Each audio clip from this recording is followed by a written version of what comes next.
La rançon de la vertu. Chapitre 21. De retour chez soi.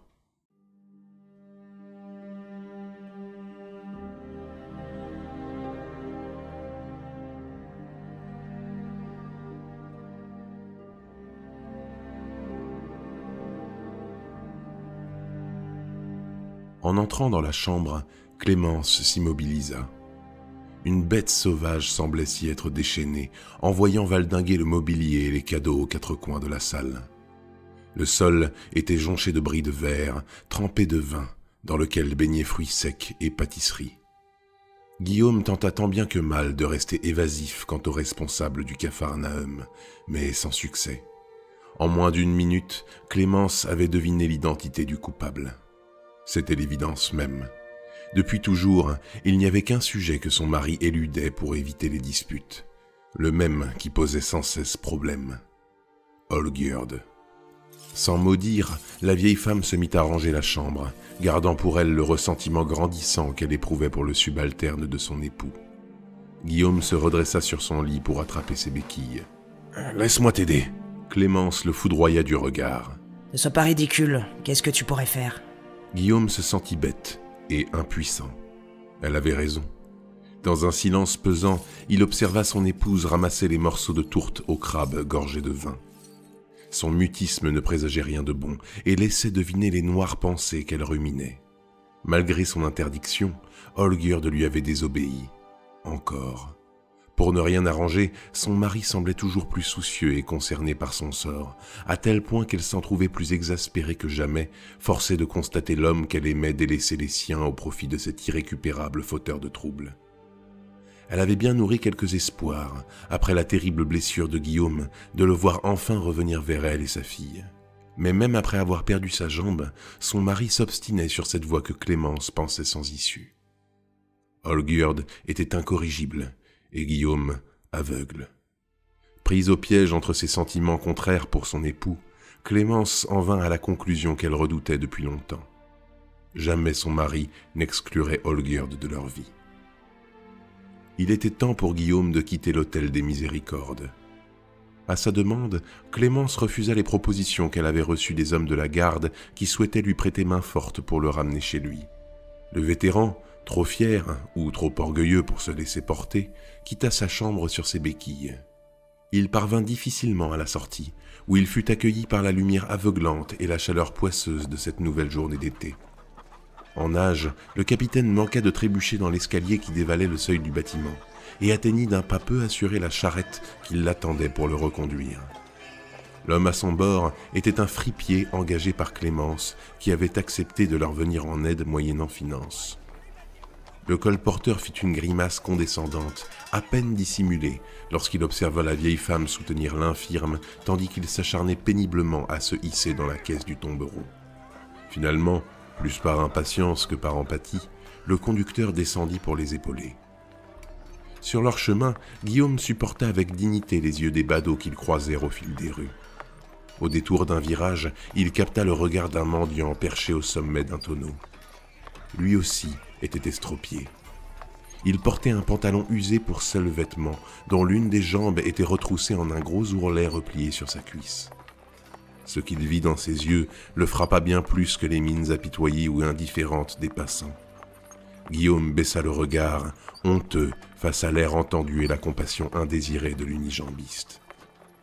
Une fois devant chez eux, Clémence paya le fripier qui repartit sans un au revoir. Le couple habitait une petite demeure située à la jonction des bas quartiers et de la ville haute.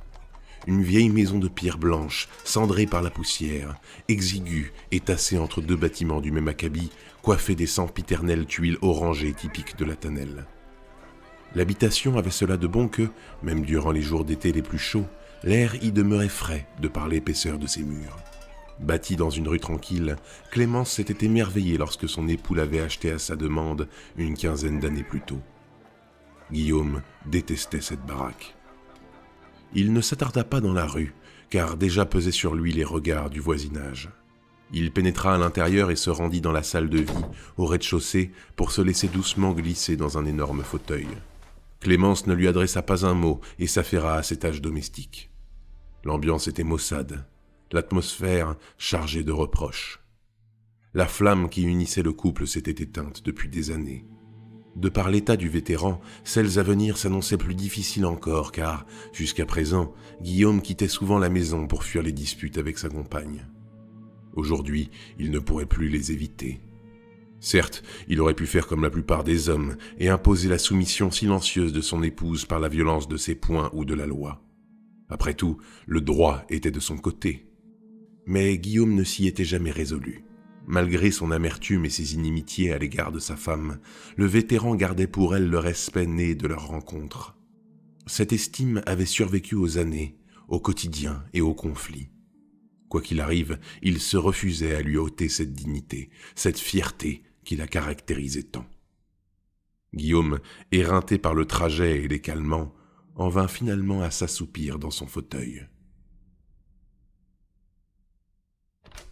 Plus tard, lorsque la porte d'entrée s'ouvrit, réveillant le capitaine au passage, une jeune femme fit son apparition dans la pièce. Elle avait de longs cheveux bruns et bouclés, la taille fine et 2 grands yeux sauvages emplis d'innocence. À la vue de Guillaume, un large sourire se dessina sur son visage. « Père !» Elle s'élança à travers la pièce pour se jeter sur le capitaine. « Attends, Armel, attends !» Elle s'arrêta brusquement, les yeux brillants. Le vétéran lui tendit la main. « Vas-y doucement !» s'amusa-t-il en la tirant vers lui pour l'enlacer. « Ton vieux père n'est plus en un seul morceau. » Ils s'étreignirent longuement. Le nez plongé dans ses cheveux, Guillaume gonfla ses poumons des fragrances de la jeune femme.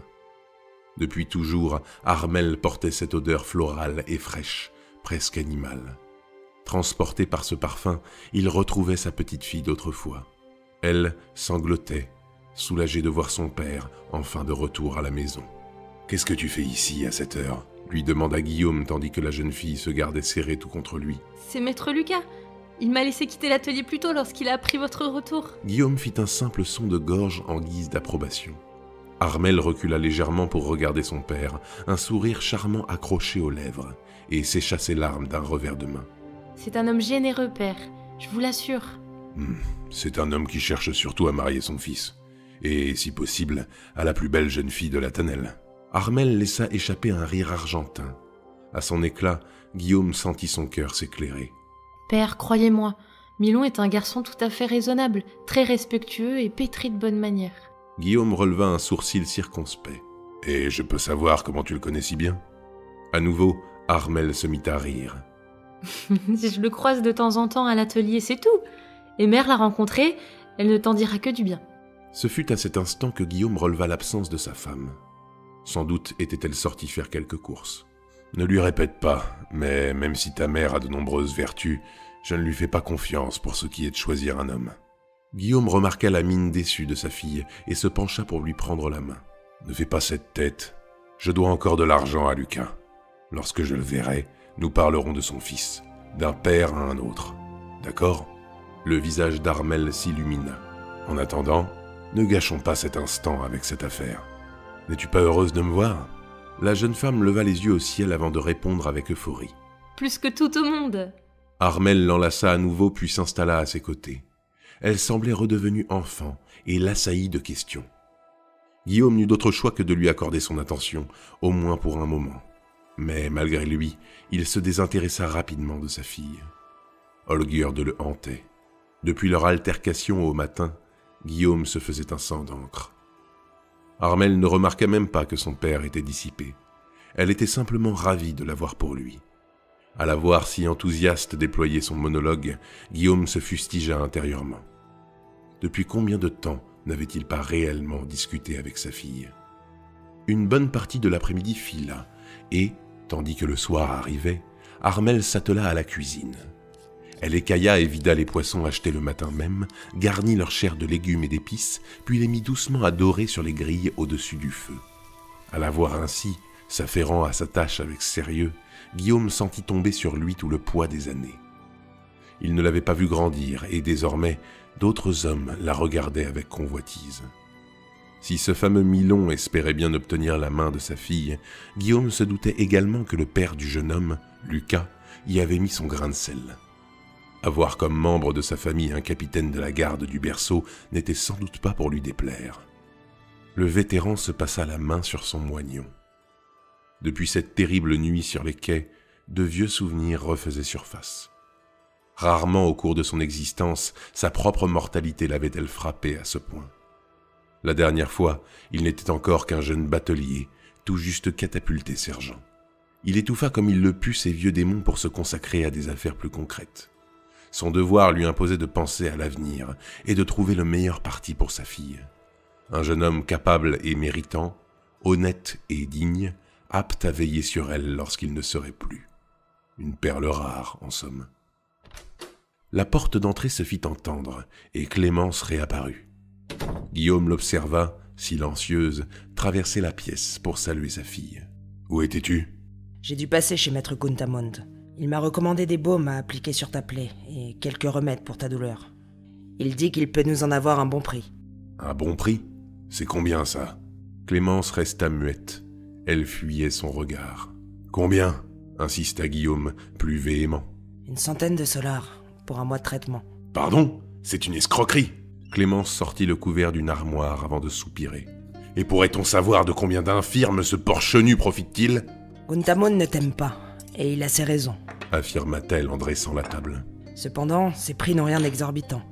J'ai vu plusieurs apothicaires, et il est le seul à se risquer de proposer un tarif si bas, quitte à s'attirer les fautes de sa corporation. Guillaume claqua des lèvres avec dédain. Je devrais le mettre au fer pour charlatanisme. Et je n'ai nul besoin qu'on me fasse l'aumône. Laisse ce serpent baigner dans sa fange. Demain, j'irai voir le seigneur Avelin pour m'entretenir avec lui, et savoir ce qu'il compte faire de moi. Clémence échappa un verre qui se brisa sur le sol. « Mère, tout va bien ?» s'enquit Armelle. Oui, ce n'est qu'une maladresse. Elle se pencha pour ramasser nerveusement les bris de verre. Nous en rediscuterons en temps voulu, proposa Clémence. Rien de presse. Pour l'instant, tu as besoin de repos, et nous avons déjà tous les remèdes qu'il te faut pour les jours à venir. Guillaume la scruta avec un mélange d'étonnement et de sévérité. D'habitude, son épouse faisait preuve de plus de répondant et de moins d'étourderie. Peut-être le prenait-elle en pitié à cause de son état ? Il s'y refusa, prêt à renchérir, mais se ravisa devant le regard de sa fille. La famille passa à table.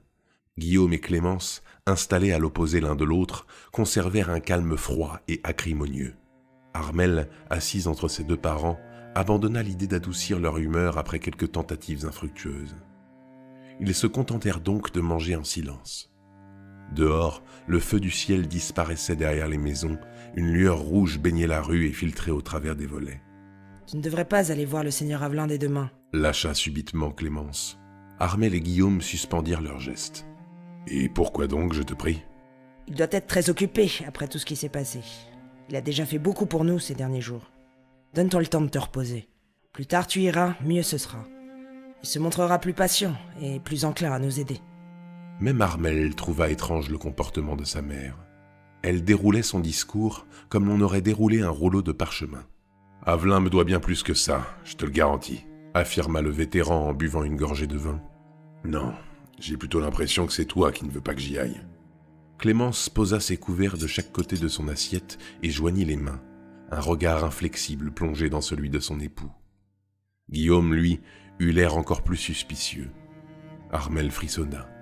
Elle voulut dire quelque chose, briser cet étirement discordant qui flottait dans l'air, mais rien ne lui vint. « Tu ne t'es pas entretenu qu'avec des apothicaires cet après-midi, n'est-ce pas ?» questionna Guillaume. « Qu'est-ce que tu as fait ?» Un lourd silence, suintant de traîtrise, s'écoula goutte à goutte. « J'ai eu une entrevue avec le seigneur Avelin, » avoua finalement la vieille femme. Guillaume serra le poing. Armelle se fit toute petite. Clémence bomba le torse. « Tu conspires désormais. De mieux en mieux. Et je peux savoir ce qui a été dit ?» Avec ton accord, j'ai demandé à Avelin d'éloigner Olgierd de ta famille, expliqua Clémence de but en blanc. Une étincelle de colère s'alluma dans les yeux du capitaine. « Tu as donné mon accord sans même me consulter ?» demanda-t-il sans desserrer la mâchoire. « Tu l'as délibérément trompé, et pire encore, tu as manigancé dans le dos de ton époux. » J'ai fait ce que tu aurais dû faire il y a longtemps. Avelin n'a pas été difficile à convaincre. Contrairement à toi, il ne se berce pas d'illusions au sujet de ton lieutenant. Il paraîtrait même qu'il n'a pas uniquement contrevenu à ma demande de nous laisser en paix, mais qu'il aurait également désobéi à un ordre direct donné par son commandant. Je n'y crois pas un instant. Comment Avelin l'aurait-il appris ? Clémence avoua à demi-mot. Il aura suffi que quelqu'un confirme ses craintes.